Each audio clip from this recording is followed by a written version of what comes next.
Ya, hari ini saya juga bahagia, senang sekali karena akhirnya bisa datang kembali ke Paroki Pinjai Keuskupan Medan ini untuk bertemu dengan panjenengan semua, khususnya umat Paroki Pinjai ini. Ini yang kedua kali saya datang ke sini.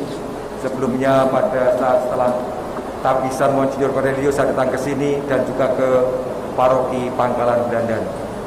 Sungguh merupakan kesempatan yang sangat istimewa sekali dan menarik untuk saya. Namun situasi sekarang ini menjadi lain dibandingkan yang lalu karena ada peristiwa yang akan sangat menentukan untuk perjalanan pastoral atau pelayanan di paroki-paroki khususnya Pinjai dan Pangkalan Brandan. Nah, saudara-saudariku yang terkasih, kita bersama dengan seluruh gereja hari ini merayakan Hari Raya Hati Yesus yang Maha Kudus.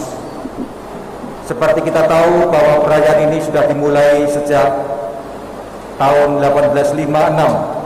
Artinya devosi kepada Hati Kudus ini sudah mulai berkembang pesat di dalam gereja Katolik semenjak tahun itu dan berkembang sampai sekarang ini. Bahkan tidak hanya gereja Katolik namun juga gereja Anglikan dan gereja Katolik Timur juga merayakan atau memberikan devosi kepada Hati Kudus Yesus ini. Ini semua mengungkapkan kasih Allah yang sangat nyata, kasih Allah yang sangat besar kepada umat manusia, yang dinampakkan dalam pribadi Yesus Kristus yang menjadi junjungan kita. Bacaan-bacaan hari ini mengungkapkan kasih Allah dalam Kristus ini secara nyata sekali dalam gambaran seorang gembala. Seorang gembala yang senantiasa care, yang senantiasa peduli, yang senantiasa memperhatikan kawanan dombanya. Bacaan Injil yang dikutip dari Injil Santo Lukas menggambarkan dengan sangat jelas dan bagus sekali bagaimana seorang gembala yang memiliki 100 ekor domba, ketika ada satu saja yang hilang, tersesat, dicarinya sampai ketemu. Kita bisa bertanya, kalau seandainya kita mempunyai 100 ekor kambing atau domba, satu hilang di padang, akan kita cari nggak kira-kira? Ya? Dicari? Atau nggak cari ya? Nggak bisa cari ya? Nggak usah dicari, biarkan saja daripada nanti yang lain-lain juga hilang, diambil orang ya kan? Mending ngopeni yang 99 yang satu, biarkan saja. Toh nanti dari 99 yang ada itu pasti ada yang beranak lagi ya kan? Bahkan kambing-kambing jantan pun ikut beranak ya kan? Iya, kita biarkan. Ini logika kita. Ya akan kita biarkan saja yang hilang-hilang ya. Namun Yesus mempunyai logika yang lain. Yang 99 itu dibiarkan ada di tempatnya dalam komunitasnya, sementara yang satu ini dicari. Padahal saya yakin yang satu ini yang paling menjengkelkan. Betul enggak? Ya pasti bikin jalan, mana tuh yang satu ini? Kok enggak ada, gimana ini? Mantol dongkol, ini kalau kita ya kan? Pasti jengkel sekali. Bahkan nanti kalau ketemu langsung bawa pulang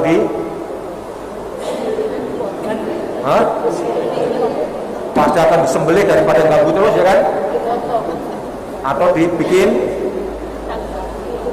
kalau nggak dibikin sate, dibikin tongseng, dibikin rica-rica kambing. Ada ya rica kambing ya? Ada nggak? Ada ya. Atau kalau tidak dijual di pasar biar tidak hilang. Ini logika kita. Namun Yesus tidak demikian, dicari dengan penuh keprihatinan, dengan penuh kesungguhan sampai ketemu. Dan ketika ketemu dipanggul, dibawa pulang, dan mengundang orang-orang sekitarnya untuk berpesta. Ayo bersukacita dengan saya karena dombaku yang hilang ini sudah ketemu dalam keadaan selamat. Ini enggak nalar ya untuk kita ya, enggak masuk. Wong sudah merepotkan kok malah dipestakan, betul ya? Sudah membuat repot, membuat kacau, malah pulang dipestakan. Kalau kita pasti tidak seperti ini. Yesus mempunyai logika yang lain.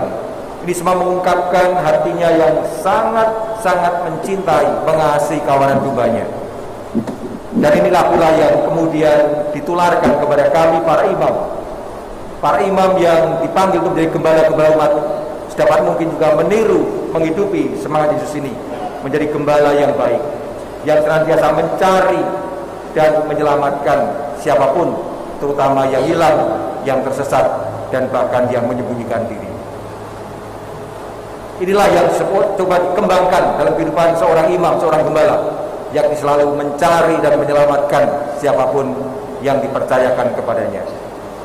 Bahkan umat yang katakanlah bikin kacau, bikin repot, bikin ribut, bikin konflik, itu justru harus didekati, disapa, dirangkul, direngkuh, diajak bicara, supaya apa? Supaya akhirnya bertobat dan kembali kepada kawanan, kembali dalam perkumpulan jemaat. Inilah yang kiranya menjadi semangat gembala yang baik. Yesus dalam hidupnya, selama hidupnya, selalu menunjukkan kasih Allah ini dengan selalu memberi perhatian kepada kawanannya yang tersesat, yang kekurangan, yang mengalami penderitaan. Dari teks-teks kitab suci kita bisa melihat dan membaca bagaimana setiap kali ada yang sakit disembuhkan, yang tidak bisa melihat dibikinnya melihat, yang tidak bisa mendengar dibikinnya mendengar, yang lumpuh dibikinnya bisa berjalan, yang kerasukan setan dibikinnya terbebaskan dari kuasa kejahatan. Ini semua mengungkapkan betapa Yesus seorang gembala yang baik, yang sungguh-sungguh ingin mengendaki seluruh kawanannya selamat dan mengalami sukacita. Inilah idealnya juga seorang imam yang telah dipanggil Tuhan untuk menjadi gembala-gembala kita. Saya berharap bahwa imam-imam kita ini semua mempunyai semangat yang sama, terutama yang kami utus ke Medan untuk berkarya di Binjai, di Pangkalan Berandan, dan juga yang ada di seminari waktu lalu. Meskipun saya yakin tidak sempurna, tidak semuanya baik, namun kami berharap bisa memberikan sumbangan bagi keuskupan ini. Ketika Keuskupan Agung Semarang menanggapi permohonan dari para uskup Provinsi Gerejawi Medan, itu pun juga dilandaskan pada pemikiran bahwa mesti membantu penggembalaan di tempat yang sangat membutuhkan. Tahun 1980-an konferensi Provinsi Gerejawi Medan mengajukan permohonan kepada Keuskupan Agung Semarang untuk membantu mendirikan seminari tinggi di Siantar, dan sekaligus juga untuk berkarya di paroki khususnya di Binjai ini. Dan semenjak 1982, tepatnya Mei 1982, kami mengutus 2 romo. Yang satu Romo Wiryo Darmojo untuk mengawali memproses mendirikan seminari tinggi di Pematang Siantar, dan Romo Soekardi untuk mengawali karya pelayanan di paroki Binjai ini. Dan demikian langsung berkelanjutan terus-menerus. Yang Pematang Siantar juga berhenti pada tahun ini, tahun yang lalu. Kemudian yang paroki-paroki ini kita hentikan pada tahun ini, tepatnya pada bulan ini. Bukan karena kami ditolak, bukannya karena kami dibuang atau tidak dipercaya oleh Monsignor Cornelius. Enggak ya, Monsignor ya? Bukan karena itu, namun kami yang meminta. Dalam rapat kuria dan Dewan Keuskupan, kami melihat bahwa Keuskupan Agung Medan sudah sangat tertata sekali dengan kecukupan tenaga imamnya, baik imam diosesan maupun imam-imam tarekat.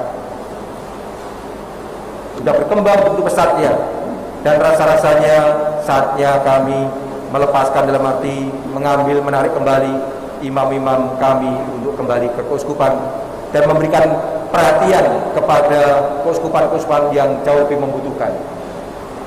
Orientasi kami ke depan adalah membantu keuskupan-keuskupan yang lebih membutuhkan, seperti yang ada di Kalimantan dan di Papua.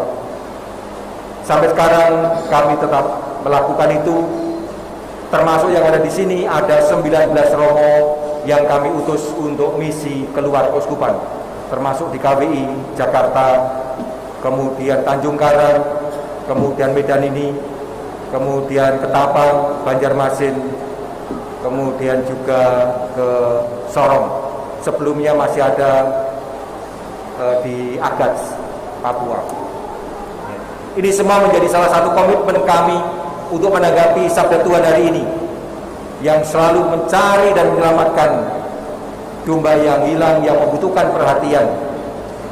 Kami merasa waktu itu adalah bahwa Keuskupan atau Provinsi Gerejawi Medan dan sekaligus Keuskupan Agung Medan sangat membutuhkan pertolongan kami, maka kami menyediakan diri. 40 tahun berjalan sampai sekarang ini. Cukup lama ya. Cukup lama ya. Bahkan sampai tempatnya bosan ya kan. Bosan enggak dengan romo-romo kami dari Semarang? Hah? Ngomong jujur dulu ya. Bosan ya? Enggak ya. Yakin nih. Yakin. Kalau nggak bosan nggak jadi saya tarik loh. Siap. Kami mempunyai misi untuk membantu keuskupan yang lain yang jauh lebih membutuhkan dibandingkan Keuskupan Agung Medan. Meskipun kemarin dulu ketika saya minta kepada Monsignor Cornelius tahun yang lalu ya, atau 2 tahun yang lalu mulai ngomong-ngomong, Monsignor Cornelius minta jangan sekarang ya, paling tidak setahun lagi. Masih ditawar. Oke. Nah sekarang ini saatnya tawaran itu kami cukupkan. Maka saya berterima kasih atas kesempatan ini, dan semoga harapan kami apa yang telah dimulai dikerjakan oleh Pak Romo yang baik bisa teruskan, sementara yang kurang bisa dibenahi dan dikembangkan. Kembali kami ingin menanggapi sabda Yesus untuk mencari dan menyelamatkan, terutama di tempat-tempat yang membutuhkan pelayanan kami. Apalagi kalau kita mendengarkan bacaan yang pertama dari Yeskiel, di sana diungkapkan dengan sangat bagus sekali. Aku sendirilah yang akan memperhatikan kawananku.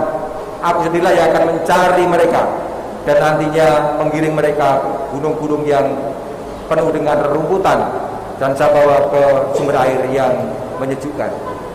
Nah, inilah yang mestinya nanti menjadi semangat dasar para imam yang ada di Keuskupan Agung Medan ini.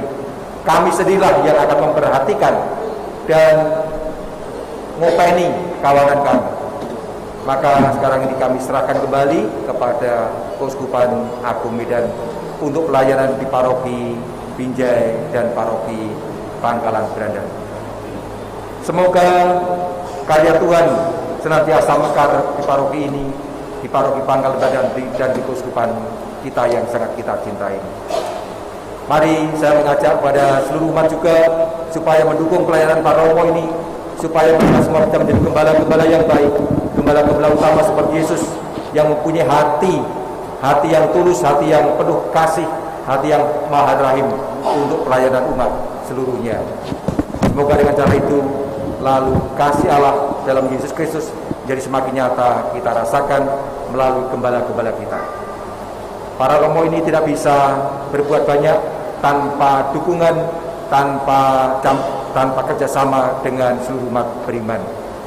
Maka mari kita bersama-sama mendoakan para imam kita ini agar bisa menjadi gembala-gembala utama yang jadi di tempat gembala masing-masing.